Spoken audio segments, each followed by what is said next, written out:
মেশিনে একটা করে মেশিনে 14,000 টিম একসাথে ঢুকানো যায়। ক্যাম্বেল হাঁস আমাদের প্রায় 1600-1700 আছে। ধরেন আমাদের একটা হাঁস 450 টাকা থেকে শুরু করে 550 টাকা পর্যন্ত বিক্রি হয়। আচ্ছা। এখন আপনি যদি পর্যায়ক্রমে ঢোকান তাহলে এই ডিমটাকে এই মেশিনটাকে 4 লাখ বাচ্চা ফোটানো যাবে মাসে। এখন যদি একবারে দেন তাহলে 2 লাখ ক্যাপাসিটি পাবেন মাসে। হ্যাঁ, মাসে 2 লক্ষ বাচ্চা উৎপাদন করতে পারবে। এই গোবিন্দগঞ্জে এটা হ্যাঁ, সম্ভব? ইনশাআল্লাহ সম্ভব। মানে আপনার সামনে দাঁড়িয়ে আছে সবকিছু। এটা একটানা বয়স সীমা প্রায় 2 বছর পার হচ্ছে, এখনো ডিম দিচ্ছে।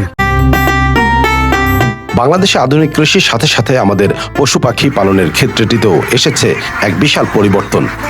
তরুণ উদ্যোক্তারা এখন আর সনাতন পদ্ধতিতে আটকে নেই।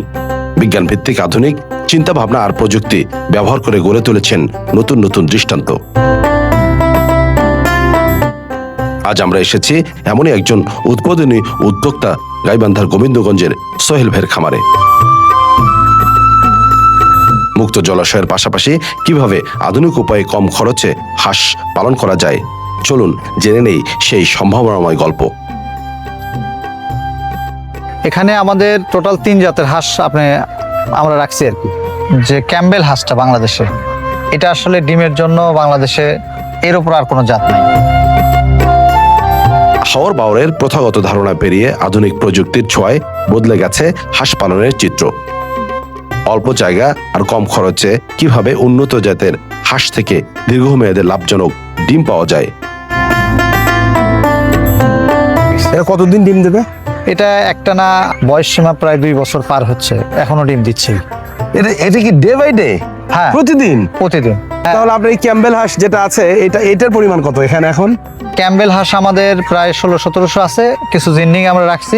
জিন্ডিং বছরে আপনার 200 ধরেন 90 থেকে 310টা পর্যন্ত ডিম পাওয়া যায় জিন্ডিং এর। আচ্ছা, সব হাঁসগুলো কি মানে জাস্ট বাই বর্ন থেকে শুরু করে জন্ম থেকে শুরু কতদিন পর ডিম দেবে? সব হাঁসই আপনার 4 মাসের মধ্যে আপনি ডিম পারবেন।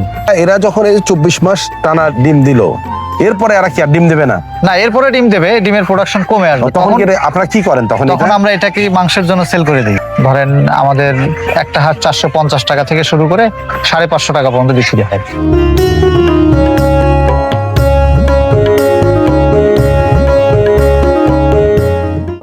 বড় পুঁজি বা ভুল হিসেবের কারণে অনেক তরুণ উদ্যোক্তাই থমকে যান, অথচ অল্প টাকাতেই যে পরিকল্পিতভাবে সফল একটি খামার গড়ে তোলা সম্ভব, সেই সহজ অঙ্কটি তুলে ধরেছেন এই খামারি।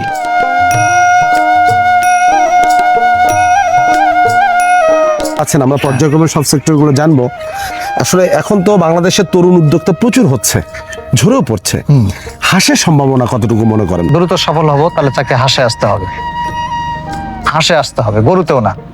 আমাকে একটা জাস্ট কম্পেয়ার করে দেন। আমি আপনাকে যেটা বলবো সেটা হচ্ছে, একজন উদ্যোক্তার ধরেন 1 লাখ টাকা পুঁজি আছে, সে 1000 হাঁস রেডি করতে পারবে 4 মাসের মধ্যে। কিন্তু 1 লাখ টাকা পুঁজি দিয়ে আপনি কিন্তু একটা গরু কেনার পরে খাওয়ানোর টাকা আপনার কাছে থাকবে না। তো একটা উদ্যোক্তার ব্যালেন্স তার আসলে ক্যাপাসিটির উপর নির্ভর করবে আসলে সে কি করবে। কিন্তু আপনি 1000 বাচ্চা কিনবেন, ধরেন সর্বোচ্চ দাম আমাদের বাচ্চার দাম 30,000 বা 40,000 টাকা হইলো, কিন্তু আপনার কাছে আরো বেশি 1000 বাচ্চা।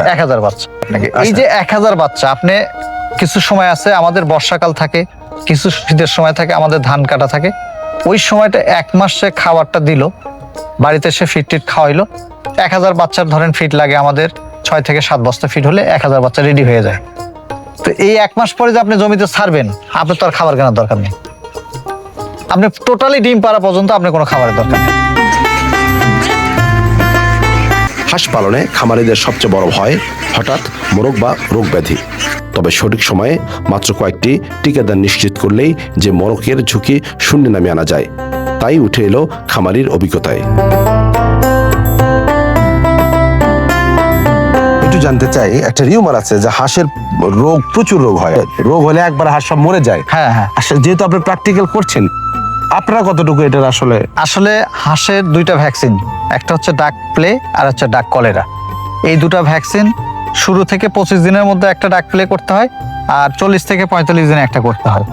এটা করলেন। এরপরে কলেরা ভ্যাকসিন 65 থেকে 70 দিনে একটা, আর 80 থেকে 90 দিনের মধ্যে আরেকটা। এই 4টা ভ্যাকসিন যদি আপনার থাকে, তাহলে আমি মনে করি আপনার হাঁসের ফার্ম আপনার জন্য অনেকটা সেফ। আপনি এই যে আসছেন, ধরেন কোনো স্প্রে নাই, কিছু নেই। মুরগির ফার্ম হলে আপনাকে তো 10 বার স্প্রে করা লাগতো। আমরা যে হাঁসের খামারে আসছি, কারণ আমাদের হাঁস থাকতেছেই ন্যাচারাল ভূমিতে, তা আপনি স্প্রে কি করবেন? মুরগির ফার্মে কিন্তু এটা করতে পারবেন না। আর একটা আমরা গত বছর থেকে একটা জিনিস ফলো করতেছি, সেটা হচ্ছে বার্ড ফ্লু 5। এই বার্ড ফ্লু 5 হাঁসের মধ্যে আসা শুরু হয়েছে। সেক্ষেত্রে আপনি নিরাপত্তার জন্য একটা বার্ড ফ্লু ভ্যাকসিন করলেন, তাহলে আমি মনে করি আপনি নিরাপদ থাকবেন। হাঁসের ট্রিটমেন্ট কি এতটুকুই? হ্যাঁ, এতটুকুই।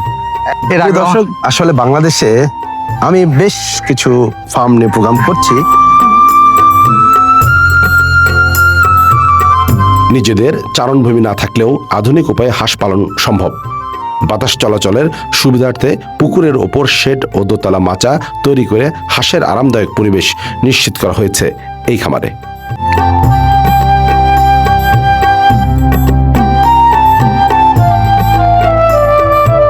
আমরা পুরোপুরি হাঁসের যে ফার্মটা করছি, বুঝছেন, এইটা, হ্যাঁ হ্যাঁ। এই প্রযুক্তি বাংলাদেশে আমি প্রথম। আচ্ছা, এটা কি করেছেন? এইটা আসলে আপনি জানেন, হাঁসের যে রাত্রেবেলা যে হাঁস ঘুমাবে, প্রত্যেকটা প্রাণী মানে পশু পাখি যেগুলো আছে সেগুলো একটু জীবন যাদের আছে এরা একটু উচ্চ জায়গায় থাকতে ভালোবাসে। যেমন মানুষ একতলা থেকে 2 তলায় ওঠে, এক্স্যাক্টলি। ঠিক আমরা এই হাঁসের ফার্মটা নিচে এবং উপরে, আচ্ছা। এরা যে জায়গায় থাকতে ভালোবাসে 2টা জায়গায়, আচ্ছা। মাঝামাঝি 2টা জায়গায় আমরা করে দিচ্ছি।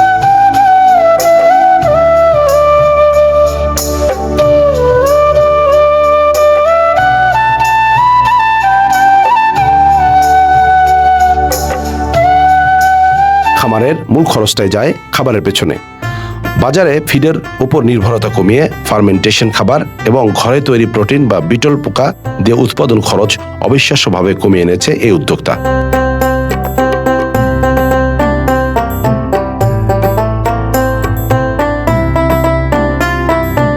পারতেছে এটা আমরা 10 দিন পর পর চেঞ্জ করে দিলে এখান থেকে এরা পোকা, এই তেলা পোকার মতো যে রেড বিটল, এটাই বিটল, যেটা গ্লাসে দেখলেন, হ্যাঁ। পোকাটা এরকম রূপ ধারণ করবে 1 সপ্তাহের মধ্যে। আর এই পোকাগুলো পরে কি হবে? এই যে এটা ডিম দেবে, এরা মা পোকা, এটা মা পোকা, এগুলো থাকবেই, এটা থাকবে। এরা কতদিন পর্যন্ত লাইফ টাইম? এর লাইফ টাইম আপনি খুব বেশি না, প্রায় 8 থেকে 10 মাসের মধ্যে এরা মারা যায়। তখন আবার এরাও আবার খাদ্য হয়ে যায়। হ্যাঁ, এরাও খাদ্য হয়ে যায়। আমাদের এই মাসে অলরেডি 10,000-এর উপরে আপনার পোকা তৈরি হয়ে যাবে।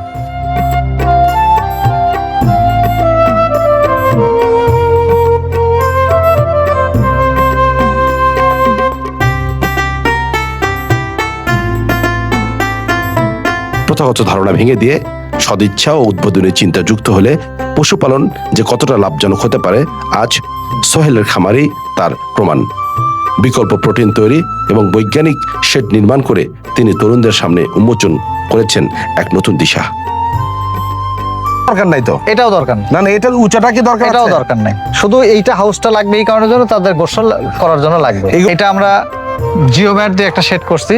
আচ্ছা, জিওম্যাটের তো আসলে প্রচলন নাই, উপরে টিন, উপরে কোনো টিন থাকবে না। টিন থাকবে না। আচ্ছা, মানে শীতের জন্য ওটা পারফেক্ট, Perfect। আবার গরমের জন্য এটা গরমের পারফেক্ট। জন্য এটা পারফেক্ট। কিন্তু শীতের সময় কি এটা ইউজ হবে তখন? শীতের সময় ইউজ হবে, এটা পর্দা দিতে হবে, এই যে পর্দা আচ্ছা, যেদিক দিয়ে বাতাস সেভ করার জন্য যতটুকু করা যায়। পর্দা দিচ্ছি আমরা ওই কারণে।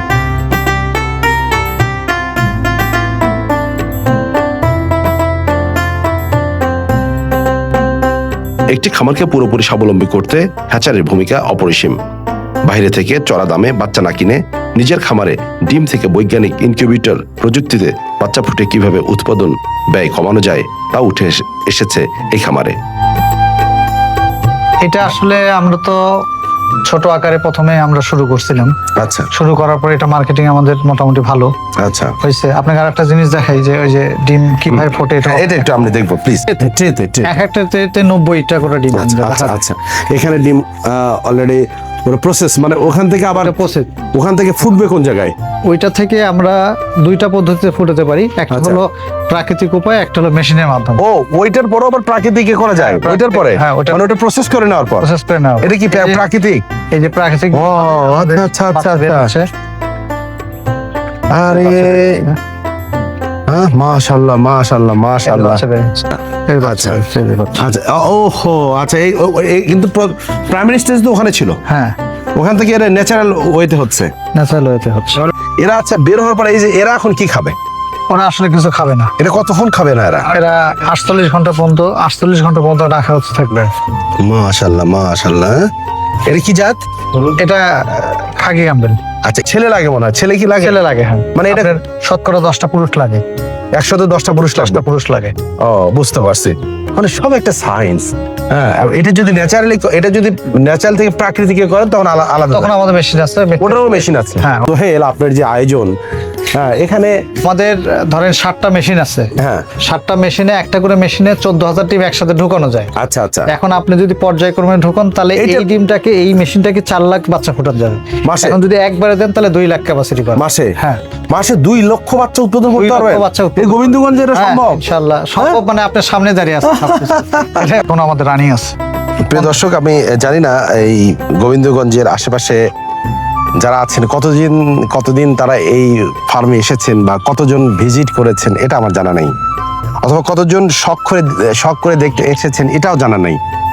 তবে আপনারা যদি আসলে অন্তত যে এলাকায় আমরা ফার্মের মতো ঘর দেখি বা ফার্মগুলো দেখি, আমরা যদি ভিজিট করি, দেখতে যাই, আমার মনে হয় নীরবে একটা বিপ্লব।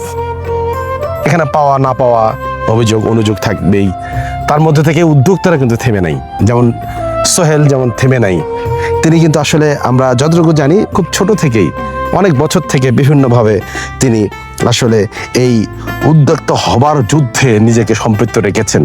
এবং আজকে তার 12 বিঘার যে প্রজেক্ট, এই প্রজেক্টের যে সম্ভাবনা এই এলাকার মানুষের জন্য, দেশের অর্থনৈতিক সেক্টরে এবং এই কৃষি প্রধান সেক্টরে আজকে সোহেলদের মতো যাদের অবদান, তারা অবশ্যই সেলুট পাওয়ার যোগ্য।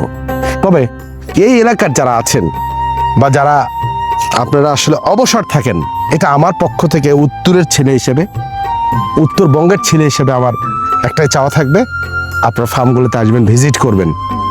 হইতে পারে আপনার স্বপ্ন ছোট্ট একটা টুকরার থেকে শুরু হতে পারে। এরও কিন্তু এরকম শুরু হয়েছিল। খাদ্য স্বয়ংসম্পূর্ণ, মাছের স্বয়ংসম্পূর্ণ, মাংসের স্বয়ংসম্পূর্ণ, সব স্বয়ংসম্পূর্ণ এই সম্ভাবনার কৃষি আমাদের বাংলাদেশ। সবাই ভালো থাকবেন, সুস্থ থাকবেন। আবারও এরকম উদ্যমী দেশের অরিজিনাল সৈনিক, একদম সৈনিক যোদ্ধাদের কথা আবারও তুলে ধরবো। আল্লাহ হাফেজ।